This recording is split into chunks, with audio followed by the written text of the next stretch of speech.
Assalamualaikum. Nah, di pertemuan ini kita akan bahas tentang persamaan Cauchy-Riemann dalam koordinat polar. Dan ini ada di section 23 di buku rujukan utama kita. Oke, kita ke sini saja. Nah, bilangan kompleks secara umum kan ditulis dalam bentuk Z sama dengan X plus Y ya, dengan X dan Y itu adalah bilangan real. Yang kalau kita transformasikan ke koordinat polar, X itu sama dengan R cosinus theta, dan Y itu sama dengan R sinus theta. Dengan R itu adalah akar dari X kuadrat tambah Y kuadrat. Nah, dengan mentransformasi Z ini ke dalam koordinat polar, maka bilangan kompleks yang X plus Y ini bisa pula ditulis dalam bentuk Z sama dengan R kali E pangkat I theta, ya. Nah, sekarang kalau kita nyatakan Fz itu dalam bentuk R dan theta, let's say Fz itu sama dengan yang tadinya U tambah IV, di mana U dan V tergantung pada X dan Y. Sekarang kita nyatakan Fz itu sama dengan U plus IV, di mana U dan V itu tergantung pada X-nya itu adalah R cosinus theta, dan Y itu adalah R sinus theta. Jadi U itu kan awalnya itu tergantung pada X dan Y ya, di mana X ini tergantung pada R dan theta. X ini tergantung R dan theta, begitu pula Y, dia tergantung pula pada R dan theta. Nah, begitu pula V. V ini awalnya tergantung pada X dan Y. V tergantung pada X dan Y, di mana X tergantung pada R dan theta, X tergantung pada R dan theta, begitu pula Y, dia tergantung pula pada R dan theta ini. Nah, dengan adanya hubungan ini, yang tadinya X sama dengan R cosinus theta, maka kita bisa menemukan turunan parsial X terhadap R. Nah, kenapa kita bicara turunan parsial dalam hal ini? Karena X itu kan tergantung pada dua variabel, yaitu R dan theta. Nah, maka untuk menemukan turunan dari X, tentunya kita bicara tentang turunan parsial. Entah dia diturunkan terhadap variabel R, atau dia diturunkan terhadap theta. Nah, kalau kita punya X sama dengan R cosinus theta, maka turunan parsial X terhadap R adalah cosinus theta dong ya. Kemudian turunan parsial X terhadap theta sama dengan R dikali negatif sinus theta, atau sama dengan negatif R kali sinus theta, ya. Nah, berikutnya Y sama dengan R kali sinus theta. Kalau Y sama dengan R sinus theta, maka pandang yang bagian ini. Nah, kan kita Y itu juga tergantung pada R dan theta, sehingga untuk menemukan turunan dari Y tidak cukup hanya bicara turunan dari Y saja, tapi harus spesifik menyebutkan turunan Y terhadap R dan turunan Y terhadap theta. Berarti kita bicara turunan parsial. Nah, turunan parsial Y terhadap R, jika Y-nya sama dengan R sinus theta, maka turunan parsial Y terhadap R adalah sinus theta. Dan turunan parsial Y terhadap theta adalah sama dengan R dikali. Nah, sinus theta ini turunannya adalah cosinus theta. Sehingga turunan parsial Y terhadap theta adalah R kali cosinus theta. Jadi, dengan demikian, kita bisa menuliskan turunan parsial U terhadap R dan turunan parsial U terhadap theta. Begitu pula nantinya kita bisa menuliskan turunan parsial V terhadap R dan turunan parsial V terhadap theta. Oke, kita lihat di sini turunan parsial U terhadap R. Nah, U itu bergantung terhadap R melalui dua variabel kan ya, yaitu melalui X dan melalui Y. Maka turunan dari U terhadap R itu sama dengan turunan dari U terhadap X dikali turunan dari X terhadap R ditambah turunan dari U terhadap Y dikali turunan Y terhadap R. Nah, ini dia. Oke, saya pikir ini sudah pernah dipelajari di matematika dasar ya. Jadi turunan U terhadap R, karena U tergantung pada R melalui dua buah variabel, maka ada penjumlahan. Jadi temukan turunan parsial U terhadap X dikali turunan parsial X terhadap R ditambah turunan parsial U terhadap Y dikali turunan parsial Y terhadap R. Nah, ini dia. Nah, turunan parsial U terhadap R bisa kita tuliskan dalam bentuk UR ya. Sama dengan turunan parsial U terhadap X kita tuliskan menjadi UX. Ini sederhananya saja. Kemudian turunan parsial X terhadap R adalah cosinus theta. Jadi ini di sini cosinus theta ditambah turunan parsial U terhadap Y adalah UY notasinya dikali dengan turunan parsial Y terhadap R. turunan parsial Y terhadap R ini ya, yaitu sama dengan sinus theta. Nah, ini dia. Nah, berikutnya turunan parsial U terhadap theta, sama halnya terhadap R. U tergantung pada theta melalui dua variabel, yaitu melalui variabel X dan melalui variabel Y. Maka untuk menemukan turunan parsial U terhadap theta melalui dua variabel ini pula, yaitu sama dengan turunan parsial U terhadap X dikali turunan parsial X terhadap theta, ditambah turunan parsial U terhadap Y dikali turunan parsial Y terhadap theta. Nah, ini dia yang barusan disebutkan. Nah, berikutnya turunan parsial U terhadap theta bisa notasinya dituliskan menjadi U theta. Kemudian do U do X itu kita tuliskan sederhananya menjadi UX. Kemudian turunan parsial X terhadap theta atau do X do theta ini dia sama dengan negatif R sin theta. Jadi ini kita ganti dengan negatif R sin theta. Negatif R sin theta. Negatifnya sudah duluan saya kedepankan. Kemudian do U do Y kita ubah notasinya menjadi UY dikali do Y do theta atau turunan parsial Y terhadap theta ini dia, yaitu sama dengan R cosinus theta. Jadi ini diganti dengan R cosinus theta. Dengan demikian U theta sama dengan ini negatif UX kali R sinus theta ditambah UY dikali R cosinus theta. Nah, sekarang kita pandang turunan parsial V terhadap R dan terhadap theta. Turunan parsial V terhadap R. V tergantung pada R melalui dua variabel pula, yaitu melalui X dan Y. Maka turunan parsial V terhadap R sama dengan turunan parsial V terhadap X dikali turunan parsial X terhadap R. Ditambah turunan parsial V terhadap Y dikali turunan parsial Y terhadap R. Nah, ini dia. Oke, nah turunan parsial V terhadap R kita ubah notasinya menjadi VR sama dengan turunan parsial V terhadap X kita tuliskan notasinya menjadi Vx. Dan turunan parsial X terhadap R ini ya, turunan parsial X terhadap R adalah cosinus theta, ini dia. Ditambah turunan parsial V terhadap Y kita tuliskan notasinya dengan sederhana menjadi Vy dikali turunan parsial Y terhadap R. Y terhadap R ini dia, yaitu sinus theta. Inilah dia. Jadi turunan parsial V terhadap R atau VR sama dengan Vx kali cosinus theta ditambah Vy dikali sinus theta.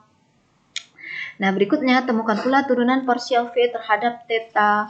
Sama halnya seperti terhadap R. V tergantung pada theta juga melalui dua variabel, yaitu melalui X dan Y.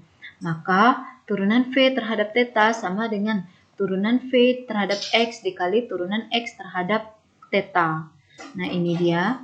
Ditambah turunan V terhadap Y dikali turunan Y terhadap theta. Nah, ini dia. Tapi masing-masingnya kita bicara turunan parsial karena masing-masing variabel V dan X ini serta Y ini tergantung pada dua variabel yang berbeda. Oke, berikutnya penyederhanaan. Turunan parsial V terhadap theta kita tuliskan menjadi V theta saja. Turunan V terhadap X kita tuliskan dengan Vx. Turunan X terhadap theta, nah ini yaitu negatif R sinus theta. Jadi negatif R sinus theta. Ditambah turunan V terhadap Y kita ganti menjadi Vy saja dikali turunan Y terhadap theta. Nah, ini turunan Y terhadap thetanya yaitu R cosinus theta. Ya. Oke, jadi kita punya V theta sama dengan negatif Vx kali R sinus theta ditambah Vy kali R cosinus theta. Nah, berikutnya berarti kan kita sudah punya 4 buah turunan parsial ya, sama seperti pada koordinat X dan Y sebelumnya, bahwa kita menemukan turunan parsial U terhadap X dan Y, kemudian temukan turunan parsial V terhadap X dan Y. Nah, sekarang kita sudah menemukan turunan parsial U terhadap R dan terhadap theta, dan telah pula menemukan turunan parsial V terhadap R dan terhadap theta. Nah, kita mau menuliskan bentuk persamaan Cauchy-Riemann dalam koordinat polar. Nah, kalau pada pertemuan sebelumnya persamaan Cauchy-Riemann jika suatu fungsi memenuhi persamaan Cauchy-Riemann pada titik Z0, maka pastinya berlaku Ux sama dengan Vy dan Uy sama dengan negatif Vx. Nah, sehingga kita bisa menuliskan yang Vx ini menjadi, karena Vx itu sama dengan negatif Uy ya. Kalau negatif Vx sama dengan Uy, berarti Vx-nya sama dengan negatif Uy ya. Maka kita gantilah Vx di sini menjadi negatif Uy. Nah, ini dia. negatif UY kosinus theta ditambah VY kali sinus theta. Nah, VY-nya ini sama dengan UX. Kita gantilah VY ini dengan UX sinus theta. Kemudian V theta sama dengan negatif Vx kali R sinus theta. Nah, yang negatif Vx ini kita ganti dengan UY. Jadi ini menjadi UY R sinus theta. Ya, hanya mengganti negatif Vx-nya saja. Kemudian Vy ini kita ganti dengan ini, yaitu Ux. Jadi Vy ini diganti dengan Ux, Ux kali R kosinus theta-nya tetap. Nah, langkah berikutnya adalah kita punyain VR-nya sama dengan negatif UY kali kosinus theta ditambah UX kali sinus theta. Dan V theta sama dengan UY kali R sinus theta ditambah UX kali R kosinus theta. Nah, kita amati hubungan antara UR U theta ini dengan VR V theta. Nah, mana yang sama? Kita perhatikan. Ini adalah di VR itu ada UY kosinus theta tambah UX sinus theta. Oke, tambah UX sinus theta. Nah, UY kosinus theta itu adanya di sini ya, UY kosinus theta ini, walaupun di sini ada dikalikan dengan R, kemudian di sini UX sinus theta adanya di sini. Nah, berarti kita bisa membangun hubungan antara U theta dengan VR. Bagaimana caranya? Karena di sini U theta-nya itu ekspresi di ruas kanan ada perkalian dengan R, sedangkan di VR-nya tidak ada perkalian dengan R, kita boleh coba kalikan VR ini dengan R. Jadi kita punyain nanti di VR ini kita kalikan dengan R, jadi R dikali VR sama dengan negatif R kali UY kali kosinus theta ditambah UX dikali R kali sinus theta. Nah, kita bandingkan di sini negatif UY kali kosinus theta, tapi di sini positif UY kali R kosinus theta. Berarti beda negatif ya. Nah, begitu pula di sini R UX sinus theta, tapi di sini negatif. Maka seandainya di sini kita kalikan dengan negatif, ini jadi positif, ini jadi negatif. Harusnya sama. Di sini R kali UY kali kosinus theta, ini dia. Kemudian dikurang RUX sinus theta, negatif RUX sinus theta, sama ya. Nah, dengan demikian kita bisa membangun hubungan antara U theta dengan VR, yaitu bahwa U theta haruslah sama dengan negatif RVR. Oke, berikutnya kita ingin membangun hubungan antara UR dan V theta. Di sini UY kali R sinus theta, tapi di sini hanya UY sinus theta. Jadi di sini setiap formula yang ada di ruas kanan ada perkalian dengan R, sedangkan di sini tidak. Maka kita coba di sini dikalikan dengan R, sehingga RUR sama dengan R kali UX kali kosinus theta ditambah R kali UY dikali sinus theta. Nah, kita amati hubungan antara RUR ini dengan V theta. Oke, kita lihat UY kali R sinus theta, UY kali R sinus theta ini ya, suku yang ini. Kemudian UX R kosinus theta, UX R kosinus theta ini. Nah, ternyata sama kan ya ruas kanannya. Berarti hubungan antara UR dan V theta adalah bahwa R kali UR sama dengan V theta. Nah, inilah yang merupakan persamaan Cauchy-Riemann dalam koordinat polar. Nah, dengan demikian teorema Cauchy-Riemann untuk koordinat polar bunyi sebagai berikut. Oke, asumsikan Fz sama dengan U ditambah IV terdefinisi di keseluruhan neighborhood dari titik Z0. Kemudian asumsikan pula turunan parsial dari U dan V terhadap R dan theta terdefinisi dimanapun di dalam neighborhood atau lingkungan tersebut. Kemudian asumsikan pula masing-masing turunan parsial U dan V terhadap R dan theta tersebut kontinu pula di titik R0, theta 0 atau di titik Z0 ini. Kemudian asumsikan pula bahwa masing-masing turunan parsial U dan V tadi memenuhi persamaan Cauchy-Riemann pada titik Z0, yaitu bahwa RUR sama dengan V theta dan U theta sama dengan negatif RVR.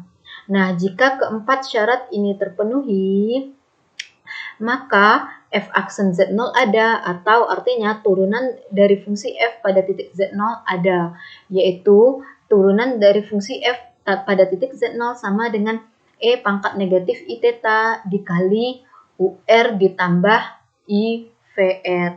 Nah, inilah rumusan untuk turunan dalam koordinat polar. Nah, bagaimana ini bisa muncul? Langkah pembuktian ini ada di exercise nomor 7 dan nomor 8 pada halaman 72, yaitu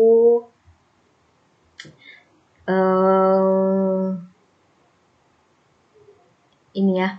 Saya minta kalian membuktikan bahwa nanti di sini sudah dikasih clues ya. Selesaikan persamaan 2 dari section 23 untuk UX dan UY, maka akan diperoleh ini UX-nya sama dengan ini dan UY-nya diperoleh sama dengan ini. Maka nanti bisa diperoleh bahwa f aksen Z0 dengan menggunakan koordinat polar adalah seperti ini. Nah, bisa dibaca petunjuk nomor 7 dan nomor 8 ini ya, in detail kalimat-kalimat ini juga dibaca yang merupakan hint atau petunjuk untuk membuktikan bahwa dengan menggunakan koordinat polar maka akan kita peroleh f aksen Z0-nya sama dengan ini. Oke, saya harap ada di antara kalian yang bisa menjawab pertanyaan ini atau membuktikan ini ya. Oke, berikutnya kita akan ke contoh soal untuk membuktikan, mengidentifikasi dengan menggunakan persamaan Cauchy-Riemann dalam koordinat polar di video terpisah.